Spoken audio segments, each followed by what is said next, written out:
안녕하세요. 오늘은 그동안 잠깐 우리가 업로드가 지체됐었던 고등 연구법 쪼개기 편에 대한 설명이고요.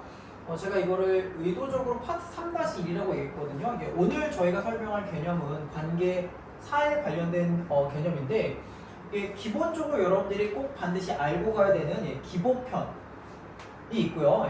그 다음에 또 관계사의 내용이 너무 방대하다 보니까 기본적인 것 이외에도 물어볼 수 있는 조금 더 고급 버전들이 존재를 해요. 그래서 그 고급 버전에 대한 설명은 내일이나 아니면 조만간에 다시 영상을 다시 업로드할 예정이어가지고 오늘 일단 가장 기본이 되는 부분들부터 설명을 드리도록 하겠습니다. 의외로 우리가 관계사라고 하는 걸 중학교 때 많이 배우긴 하지만 이 기본적인 개념에 대해서 잘 모르시거나 아니면 까먹으시는 분들이 되게 많아서 오늘은 아주 간단하게 관계사의 기본 개념은 과연 무엇인가를 알고요. 그 다음에 관계사에서 가장 기본적인 출제 포인트는 무엇인가, 여러분들이 고등학교 과정을 거치면서 반드시 알아야 될 요소들은 무엇인가에 대한 설명을 드리는 걸로 영상을 마무리하도록 하겠습니다. 자, 일단 첫 번째 관계사란 무엇인가, 그러니까 관계사의 기본 개념을 설명드릴 건데요. 저는 기본적으로 이 관계사라고 하는 걸 접속사 플러스 알파다라고 설명을 합니다. 우리가 관계사나 접속사나 전부 다 문장과 문장을 연결시켜주는 그런 기능들을 하고 있지만 관계사랑 접속사의 영역은 반드시 나눠지게 되겠죠. 다만 이 관계사라는 부분들은 접속사보다는 쓰임새가 조금 더 제한적인데요. 접속사가 그냥 문장과 문장 두 개를 연결시켜주는 역할만 한다고 한다면 관계사는 거기에서 추가적인 기능이 붙습니다. 그 추가적인 기능이 어떤 것인지에 따라서 관계 대명사가 되는 경우도 있고 관계 부사가 되는 경우도 있겠죠. 우리가 관계대명사라는 이름에서 알 수 있겠듯이 관계대명사는 말 그대로 접속사와 대명사의 역할을 해주게 됩니다. 아주 간단한 문장인데 이걸 여러분들이 아마 중학교 때 관계사 구문으로 고치는 연습들을 할 건데요. 일단 처음에 보시면 이런 문장이 있습니다. They plan to take a bus and it leaves at 10 o'clock입니다. 그들은 버스를 탈 예정인데 이 버스는 10시에 출발한다죠.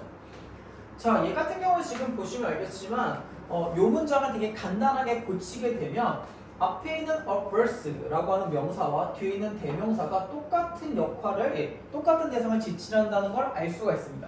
그래서 얘네들은 두 가지를 동시에 써주는 건 너무 번거로운 일이기 때문에 여기 있는 접속사와 대명사를 하나로 묶어서 뭘로 고쳐주느냐? 위치로 바꿔주게 되죠. 그래서 보시면 They plan to take a bus which leaves at 10 o'clock 이라고 하는 문장이 되는 거죠. 그들은 10시에 출발할 버스를 타게 된다. 이렇게 됩니다. 그래서 보시면 알겠지만 여기 위에 있는 문장에서 and와 접속사죠. 그리고 it이라고 하는 대명사가 두 가지가 합쳐지게 되면 which라고 하는 관계대명사로 바뀌는구나 라는 걸 알 수가 있는 거죠. 그리고 지금 이 문장 내에서 보시면 알겠지만 버스랑 it이라고 하는 두 가지 공통 성분, 공통 요소 중에서요 하나는 남겨주죠. 그리고 이게 관계대명사 바로 앞에 위치하게 됩니다. 우리가 이런 애들을 보통 선행사라고 부르게 됩니다. 얘는 말 그대로 관계대명사 앞에 위치하는 명사로 생각하시면 되겠고요. 나중에도 선행사가 있냐 없냐 이런 것들을 설명하게 될 건데 이 선행사라고 하는 게 아주 간단하게 얘기를 하면 관계대명사 앞에 이 관계대명사가 지칭해 줄 만한 명사가 존재하는가를 생각하시면 되는 겁니다. 자, 그럼 관계부사는 뭐냐? 관계대명사가 접속사 플러스 대명사 역할을 한다면 당연히 관계부사는 접속사와 부사 역할을 하겠죠. 그렇죠? 또 우리가 이런 문장은 또 될 수가 있는데요. 자, this is the building and he works there입니다. 이것은 건물인데 그는 여기에서 일을 한다가 되겠죠. 얘 같은 경우는 지금 보시면 알겠지만 여기 there라고 제가 부사를 써놨는데 얘는 아주 엄밀하게 따지자면 in, it 이런 정도의 전치사 플러스 대명사 형태로 고칠 수가 있겠죠. 그래서 여기 있는 건물과 여기 있는 there라고 하는 부사가 같은 대상을 나타내기 때문에 얘를 간단하게 고치면 this is the building where he works 라고 하는 표현이 되는 거죠. 보시면 알겠지만 앞에 있는 and랑 그 다음에 여기 뒤에 있는 there라고 하는 부사가 합쳐져서 where라고 하는 관계부사로 바뀌게 됩니다.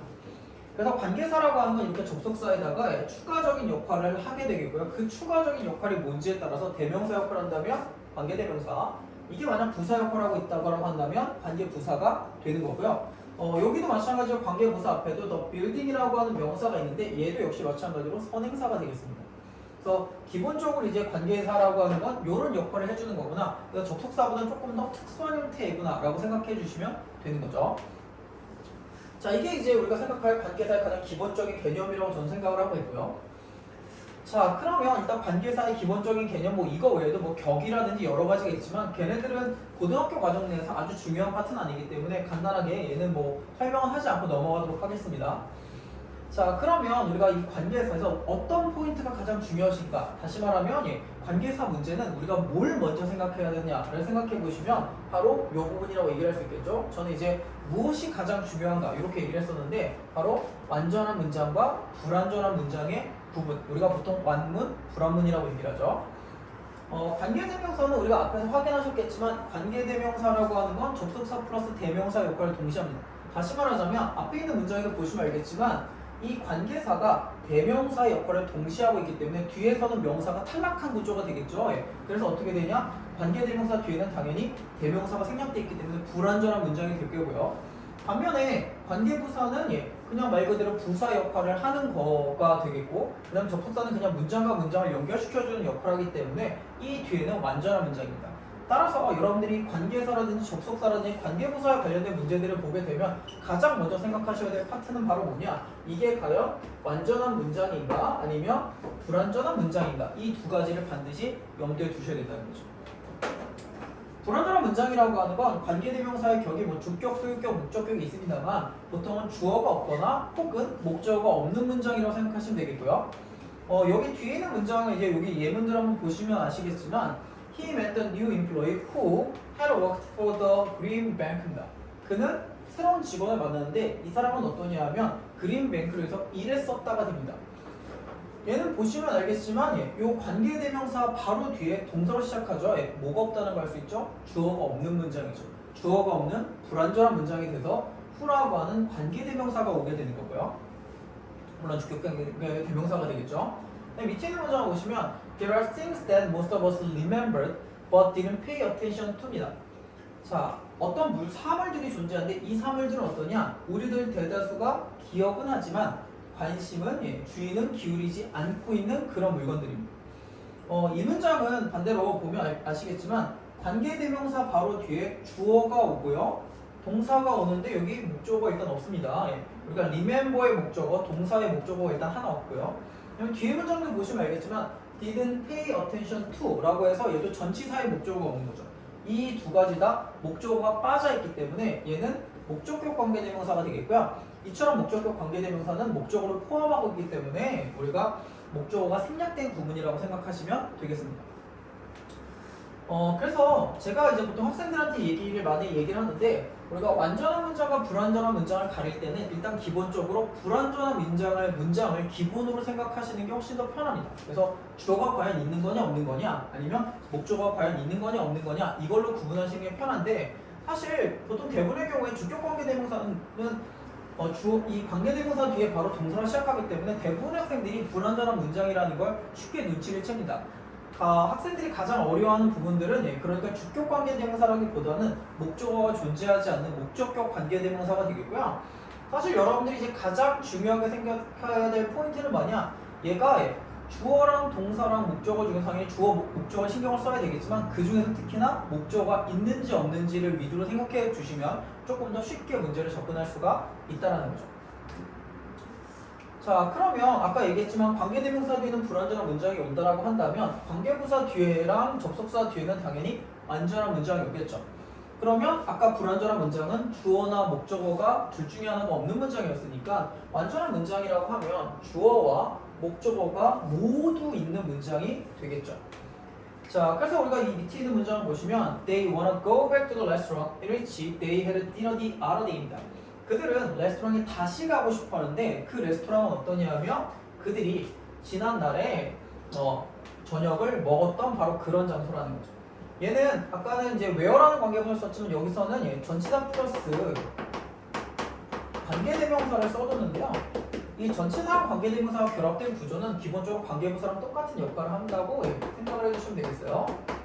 얘가 관계부사가 되는 건데 뒤에 보시면 they 주어가 있고요. had 동사도 있고요. 디너라고 하는 목적어도 둘 다 있죠. 그렇죠? 다 있죠. 그래서 얘는 모든 걸 다 갖춘 거기 때문에 완전한 문장이구나. 그래서 관계 부사가 오면 되겠구나 라는 걸 알 수가 있는 거죠. 내지는 뭐 접수사가 올 수도 있겠고요. 자, 그럼 이제 우리가 여기에서 문제를 조금 더 빠르게 풀 수 있는 좀 팁을 드리자면 일단 첫 번째는 이거죠. 아까도 말씀드렸지만 주어보다는 목적어 쪽이 조금 더 중요하기 때문에 애시당초부터 목적어가 필요 없는 자동사 내지는 수동태라고 한다면 얘는 완전한 문장이다. 특히나 자동사는 여러분들 조금 헷갈리실 수 있어서 뒤에 다시 설명을 할 건데 수동태라고 한다면 목적어는 애시당초부터 존재하지 않기 때문에 얘는 완전한 문장이라고 생각하시면 되겠죠. 자, 예를 들자면 employs all income tax to the state where the job is based입니다. 직원들은 소득세를 주에다 납부해야 되는데 그 주가 어떠냐면 직장이 위치한 곳이라는 거죠. 얘는 지금 뒤에 보시면 아시겠지만 the job이라는 주어랑 is based라고 하는 동사만 쓰였습니다. 물론 앞에 있는 문장과 비교해 보면 목적어가 없다고 느끼실 수 있겠지만 수동태는 애시당초부터 목적어가 없는 것이기 때문에 이 뒤에는 완벽한 문장이라고 봐주시면 된다는 거죠. 없는 걸 찾을 필요는 없겠죠.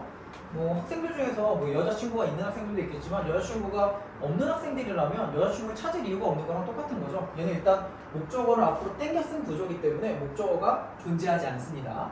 그래서 수동태는 완벽한 문장이다 라고 생각하시면 좀 더 편하게 문제를 접근하실 수가 있다는 거죠.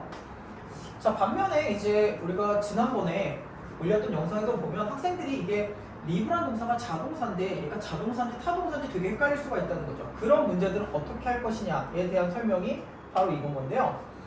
저는 개인적으로 이 자동사가 맞는지 안 맞는지를 판단하는 걸 이대로 따라 하셔도 되고요. 내지는 만약에 내가 이게 완문인지 불완문인지 이게 자동사인지 아닌지가 좀 헷갈리신다고 한다면 저는 개인적으로는 좀 영어가 취약한 학생들은 이 문제를 나중에 풀 걸 권하긴 하지만 혹시라도 나는 꼭 확인을 하고 싶다라고 한다면 이 방식을 따라 하시면 그나마 편하게 해결할 수 있습니다. 이 자동사, 쉽게 얘기하면 이 동사가 목적어가 필요한 건지 안 필요한 건지를 따지실 거면 어떻게 해야 되느냐? 선행사가 목적어가 되는지를 파악하는 게 중요하다라고 저는 얘기를 합니다. 이게 무슨 얘기냐? 자, 밑에 있는 문장 두 개를 보시면 이제 비교가 될 수가 있는데요. 자, this is a book which many people in Korea like to read입니다. 이것은 한국에 있는 많은 사람들이 읽고 싶어하는 책이란데 여기 지금 동사가 read가 쓰였습니다. 근데 얘는 앞에 which라고 하는 관계대명사가 쓰였죠. 밑에 있는 문장을 보시면 Library is still a little quiet place in which people can read입니다. 도서관은 사람들이 읽을 수 있는 조용한 공간을 여전히 필요로 한다 이런 문장인데 여기도 마찬가지로 read라고 하는 동사가 쓰였는데 여기는 which라고 하는 관계대명사가 아니라 which라고 하는 관계부사가 쓰였습니다. 동사가 똑같은데요? 왜 하나는 타동사가 되고 하나는 자동사가 되죠? 이렇게 생각하실 수가 있는데 자, 우리가 이게 만약에 타동사라고 한다면 얘는 반드시 목적어가 필요하겠죠? 그렇죠? 목적어가 필요할 거고요. 지금 얘는 목적어가 생략된 구조죠. 이 목적어 역할을 하는 게 뭐죠? 바로 이 앞에 있는 선행사가 목적어 역할을 하는 거죠. 자, 많은 사람들, 한국에 있는 많은 사람들은 그 책을 읽고 싶어 합니다. 다시 말하면 read의 목적어로서 the book을 썼을 때 해석이 되게 자연스럽죠. 그럼 얘는 목적어가 필요한 타동사가 되는 거고요. 앞에 있는 선행사가 목적어 역할을 해주다 보니까 여기에는 관계대명사가 오는 게 맞습니다. 반면에 밑에 있는 문장을 보시면 사람들이 읽을 수 있다는데 그 읽는 대상이 앞에 있는 quiet place, 조용한 공간은 아니겠죠? 우리가 조용한 공간 안에서 책을 읽는 거지 조용한 공간에 읽을 수는 없습니다. 그러다 보니까 이 앞에 있는 quiet place라고 하는 선행사가 목적어 역할을 해줄 수가 없는 구조인 거죠. 그렇죠? 이렇게 해석하면 되게 이상하죠. 그러다 보니까 이 뒤에 있는 동사는 그럼 이제 우리가 뭘 알 수 있냐? 앞에 있는 이 선행사를 목적으로 해석했다니 말이 안 된다 라고 생각하시면 얘는 자동사다 라고 생각하시면 됩니다. 만약에 이 부분이 너무 어렵다고 생각하시는 분들은 이렇게 자동사로 주어 동사만 끝난 문장이 이게 완벽한 문장인지 불완전한 문장인지 조금 헷갈리신다고 한다면 다른 문제를 풀고 넘어오실 거를 저는 권해드리고 그래 나는 그래도 확인해 보시겠다라고 하신 분은 아까 말씀드렸던 이런 방식으로 하시면 좀 더 쉽게 문제가 해결이 가능하다는 거죠. 자, 그 다음에 뭐 가장 중요한 문제는 당연히 완전한 문장이냐 불완전한 문장이 되겠냐 라는 그 구분점이 제일 중요하지만 그것 말고 또 다른 측면이 하나 더 중요하다고 한다면 바로 선행사가 과연 존재하느냐 이 부분이 되겠고요. 이거는 뭐 때문에 중요하냐? 바로 관계대명사 what이라고 하는 얘 특이한 애 때문에 존재하는 거죠. 여러분도 아시겠지만 관계대명사 what은 선행사를 포함하고 있기 때문에 선행사가 존재하지 않습니다. 예를 들자면 우리가 다른 관계대명사는 항상 앞에 명사, 선행사가 와줘야 되는데 얘는 그게 필요가 없어요.